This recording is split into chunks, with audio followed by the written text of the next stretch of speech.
Depuis 2 mois, je me suis mis au dessin, donc j'apprends tout, la théorie, la pratique, les couleurs, tout ça. Je vais tout vous raconter, et donc dans cette vidéo, c'est un développeur qui apprend à dessiner. C'est parti!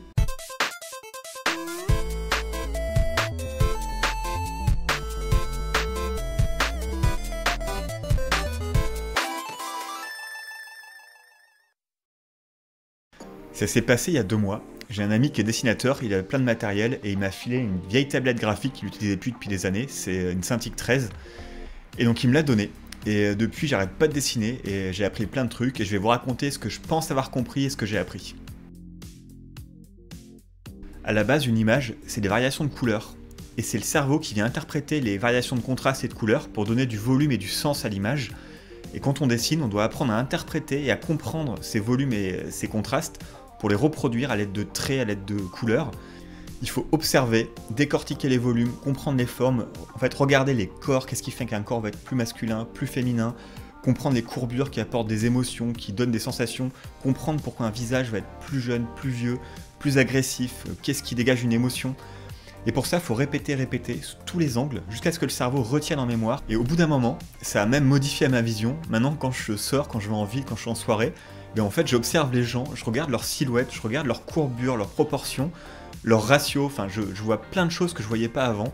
C'est la même chose pour les objets, pour les animaux, pour les bâtiments, en fait, tout est décorticable, tout est observable, tout est décomposable. En bref, la base du dessin, je dirais, c'est casser les automatismes du cerveau, c'est apprendre à observer en cassant la partie inconsciente et en comprenant rationnellement qu'est-ce qui se passe au niveau des formes, des volumes et des courbes, au niveau des couleurs et des contrastes, qu'est-ce qui fait que ça donne du sens à l'image, que ça donne de l'émotion à l'image.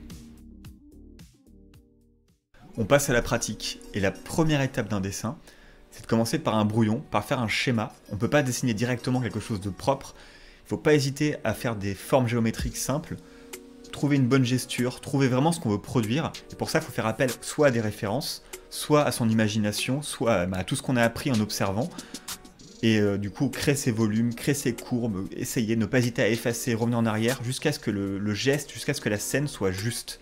Et dès qu'elle est juste, on peut passer à l'étape suivante.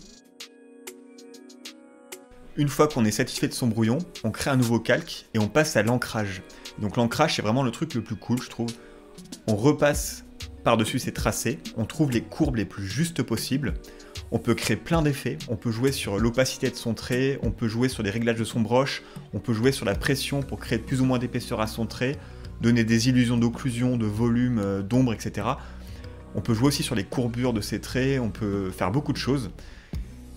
Et j'ai envie de dire, en fait, il n'y a pas vraiment de règles, c'est à chacun de trouver son propre style. Encore une fois, on vient créer un nouveau calque, et cette fois, on vient placer les aplats de couleurs. Donc les aplats de couleurs, en fait, c'est les couleurs brutes, sans éclairage, sans lumière, sans volume. La couleur, c'est vraiment la partie qui m'a le plus fasciné, ça m'a impressionné, il y a plein d'aspects théoriques que je connaissais pas, j'ai découvert plein de trucs. Une couleur, c'est quoi? C'est 3 paramètres. C'est la teinte, donc le taux de rouge, de vert, de bleu. C'est l'intensité lumineuse, donc ce que la couleur va tendre plus vers le blanc ou vers le noir. Et c'est la saturation. Est-ce qu'on a un rouge, une couleur qui est intense ou qui est plutôt pâle? Et c'est avec ces 3 paramètres qu'on va jouer pour créer une atmosphère, pour créer une sensation. En plus de ça, il y a d'autres aspects théoriques à connaître. Donc il y a les couleurs froides, les couleurs chaudes, il y a l'équilibrage. Mais surtout, il y a l'harmonie des couleurs. On a les scènes monochromatiques, on a une seule teinte et on joue uniquement sur l'intensité et sur la saturation pour créer une image. On a l'harmonie analogue, on prend des teintes qui sont très proches dans le spectre des couleurs. On a les harmoniques complémentaires, donc là on prend 2 couleurs, 2 teintes totalement opposées, et à partir de là on joue sur l'équilibrage pour composer notre image. Et enfin on a la triade, donc là on prend 3 teintes équidistantes et on joue avec pour créer notre image. On peut aussi jouer sur la saturation. On prend une image, on la désature, et on sature une seule teinte pour la mettre en avant.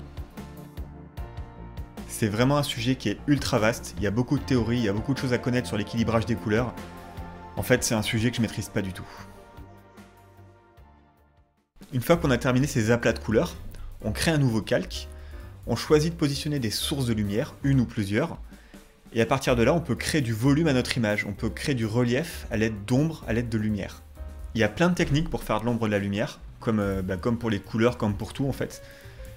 Et par contre, selon moi, l'ombre et la lumière qui sont réussies, c'est l'ombre et la lumière qu'on remarque pas. La technique la plus simple quand on débute, c'est de commencer par faire un calque à niveau de gris.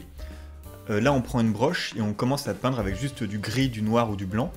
On peut faire des ombres avec des gradés, avec du flou, on peut faire des ombres nettes. Moi, au début, je faisais que des ombres floues, parce que ça faisait un effet 3D, mais en fait, c'est pas du tout esthétique. Et peu à peu, j'ai commencé à prendre confiance et j'ai fait des ombres de plus en plus nettes. Et si on regarde les animes et les mangas, en fait, les ombres sont souvent très nettes. Le problème avec l'ombre à niveau de gris, c'est que l'ombre et la lumière peuvent avoir une couleur chaude, une couleur froide, elles peuvent être colorées. Et du coup, on peut pas jouer avec ça. Donc le mieux, c'est de directement peindre l'ombre avec une teinte. Et à partir de là, on peut jouer sur la teinte, sur l'intensité, sur la fusion, pour trouver une ombre qui soit juste, pour trouver une ombre qui soit chaude, qui soit froide, qui soit proche de ce qu'on cherche. Et le summum de la maîtrise, selon moi, c'est directement de peindre l'ombre en couleur sur un calque, sans utiliser d'effet de fusion, sans d'effet de correction de teinte, directement de trouver les couleurs justes pour la lumière et pour l'ombre, et peindre tout simplement. À partir de là, on peut considérer que l'image est terminée. On a l'ancrage, on a les aplats de couleurs, on a le relief avec les ombres et la lumière. On peut encore retoucher, on peut améliorer la teinte, changer la saturation, tout ça. Mais je pense que globalement, on va dire, l'image est terminée. Alors j'ai parlé de tout ça à mon ami qui est dessinateur. Je lui ai dit tout ce que j'ai appris, ce que j'ai compris. Et d'après lui, en fait, je suis sur la mauvaise voie. En fait, pour lui, il n'y a pas besoin d'apprendre la théorie, il n'y a pas besoin de rationaliser, de comprendre et de décortiquer. Pour lui, il faut pratiquer, faire à l'instinct. Il faut se lâcher, en fait, il faut se lâcher totalement. Et à force, on va acquérir un style. Je suis pas totalement d'accord avec lui. Je pense que la théorie est importante et que décortiquer, rationaliser, comprendre les volumes, les ratios, les formes, ça permet d'aller beaucoup plus vite. Et dessiner, je pense, à l'instinct et espérer qu'avec le temps, on intègre inconsciemment les choses, je pense que ça prend du coup énormément de temps, que c'est pas forcément le plus efficace. Après, là où il a raison, c'est que oui, en effet, quand on se lâche, on va plus vite. Et dès que j'ai mélangé la théorie plus le fait de me lâcher, j'ai progressé beaucoup plus vite. Et je pense qu'une fois qu'on a compris la théorie, on peut commencer à la déjouer, à la contredire, à jouer avec les règles, mais en ayant conscience de ce qu'on est en train de faire. Et à ce moment-là, je pense qu'on peut vraiment avoir son style et progresser, mais au début, ne pas trop être dans la créativité et essayer de comprendre et décortiquer les choses. On arrive à la fin de cette vidéo, j'espère que ça vous a plu. Cette fois-ci, j'ai pas parlé code, j'ai pas parlé VR ou 3D, c'est vraiment un domaine totalement nouveau. D'ailleurs, en fait, j'ai pas fait ça au hasard, j'ai pas appris à dessiner au hasard, hein. C'est pas parce qu'il m'a donné une tablette, c'est qu'à la base, je cherchais une tablette. En fait, je bosse sur un projet depuis un moment, depuis plusieurs mois, qui est un projet sur du long terme, qui est vraiment long et qui demande beaucoup de compétences transverses, donc le code, qui demande de savoir faire de l'infra, de la 3D et surtout du dessin. Du coup, je m'y suis mis. Et je vais vous en parler sûrement dans les prochaines semaines. Sinon voilà, si vous avez des questions, n'hésitez pas à les poser. Et pensez à vous abonner si ce n'est pas encore le cas, tout ça, comme d'habitude. Voilà. C'était Codeur de Nuit et je vous dis à la prochaine. Salut!